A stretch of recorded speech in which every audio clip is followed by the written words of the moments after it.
大家好，歡迎嚟到我嘅 channel 劇事寶的媽。今日想講嘅戲係影后。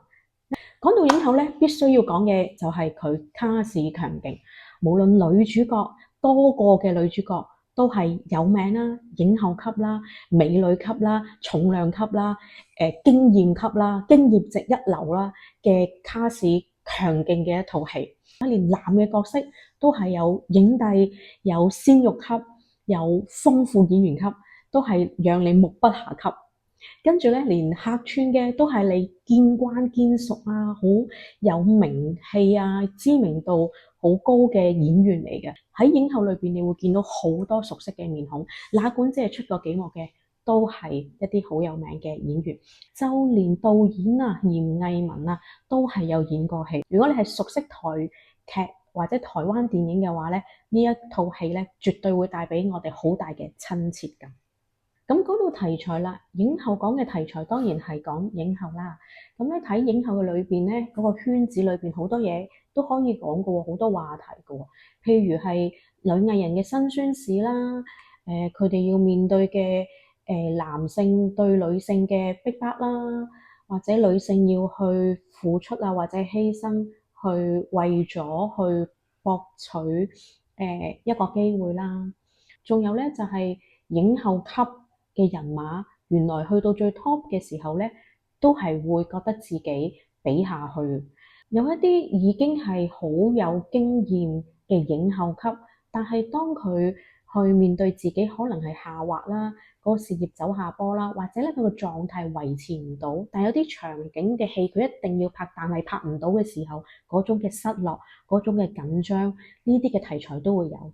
而最帶起話題性嘅就必定係最年輕嗰位演員，而喺戲入邊係史艾瑪嘅角色啦。呢一個年輕嘅演員，佢原來可以為咗上位，可以去到幾盡呢？咁樣呢個都係咧，當我哋觀眾係值得去思考嘅。當一個演員佢係好年輕，佢好有嘅潛能，而佢係一片丹心，又好熱血咁樣去熱衷演戲。但係當佢要面對要攞機會嘅時候，原來都係會不擇手段。呢一樣嘢究竟會唔會發生喺你身上呢？又或者會唔會發生喺你身邊嘅人身上呢？你喺嘅工作、你嘅職場裏邊會唔會就係見到呢啲人呢？啊，原來咧，我哋都好有共鳴噶喎。演史艾瑪角色嘅演員，佢曾經講過，佢係刻意地將呢個角色演得好黑人憎。咁咧，呢套戲入邊，你應該會真係見到一個好黑人憎嘅史艾瑪，為求上位不擇手段，可能會帶俾你好多嘅共鳴，有引來好多嘅迴響。仲有套戲裏邊咧，有個都係好好睇嘅，就係男性嘅角色啦。無論係經理人啦、丈夫啦、曖昧對象啦、前夫啦、男朋友啦，無論對佢哋嘅描寫係長係短，但係對於佢哋有佢哋嘅人物同埋心境嘅描寫，對於佢哋嘅每段關係都係寫得細膩細緻，呢啲位咧都係做得好好，寫得好好睇嘅。咁喺唔劇透嘅情況之下咧，我想講兩個好深刻嘅情節。第一個咧就係劇中裏邊有一對母女，佢哋咧嘅關係咧都係處於一個冰封嘅狀態啦，未解嘅心結啦。咁但係有一幕嘅裏邊咧，阿媽咧就去透過去演戲啊，演一幕嘅戲咧，就咧阿女咧就接收到媽媽向佢道歉啊。咁呢一幕咧都幾深刻咧，就係咧究竟點解阿媽演咗咁長戲之後，阿女就接收到媽媽向佢道歉咧？咁樣，我相信咧不少嘅觀眾啊，包括我都會有疑問嘅，我都有 Google 去揾答案。當然我唔會喺度講答案啦，因為唔可以劇透啊嘛。不過呢一個嘅答案咧係同演藝知識有關嘅，有啲基本理解咧先會明白到呢一幕戲。咁我覺得咧，作為一套電影係講拍戲，又係講演藝。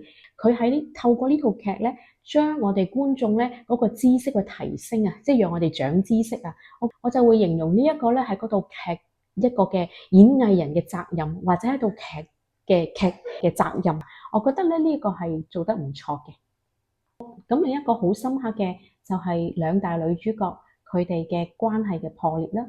喺劇集嘅一開始咧，已經有唔同嘅鋪墊去咧俾觀眾去知道佢哋兩個咧係發生咗一啲事，有一對本身係好好感情嘅姊妹就破裂咗啦。咁咧呢個鋪墊咧一路咧去帶觀眾睇嘅時候，大概去到劇集嘅一半左右咧就會揭盅，就俾大家知道究竟佢哋中間發生咗咩事。當一個又一個嘅真相揭開，又去到最終嘅真相嘅時候咧，哇，都真係幾開眼界嘅喎。因為我哋作為觀眾咧，都會一直去知道佢哋一定係發生咗事啦，並且係一件好大件事啦。但係咧，當嗰個真相咧，比我去之前所預計嘅係更加嘅覺得哇估計唔到啦，我係會覺得震撼、明瞭、餘波沉澱。如果你係當事人，究竟你接唔接受對方咁樣對你呢？又或者你曾經咁樣去對你最好嘅朋友，你接唔接受到自己係咁呢？哇！呢一個咧喺女性關係裏邊咧係一個好重要嘅話題。如果我哋曾經係同好朋友係曾經有決裂啦，曾經有誤會啦，曾經咧有一個好大嘅張力啦嘅時候咧，可能會好有共鳴。但係就算你未試過都好，你會咧代入到呢段關係嘅話咧，你會突然之間所有嘅嘢明白晒。我覺得呢個咧都係做得好好嘅地方嚟嘅。咁我講影後一啲嘅亮點啊，一啲我覺得好好睇嘅地方咧，我就講到差唔多啦。喺唔劇透嘅情況之下，真係只能夠講到咁多。多謝大家睇以上嘅片。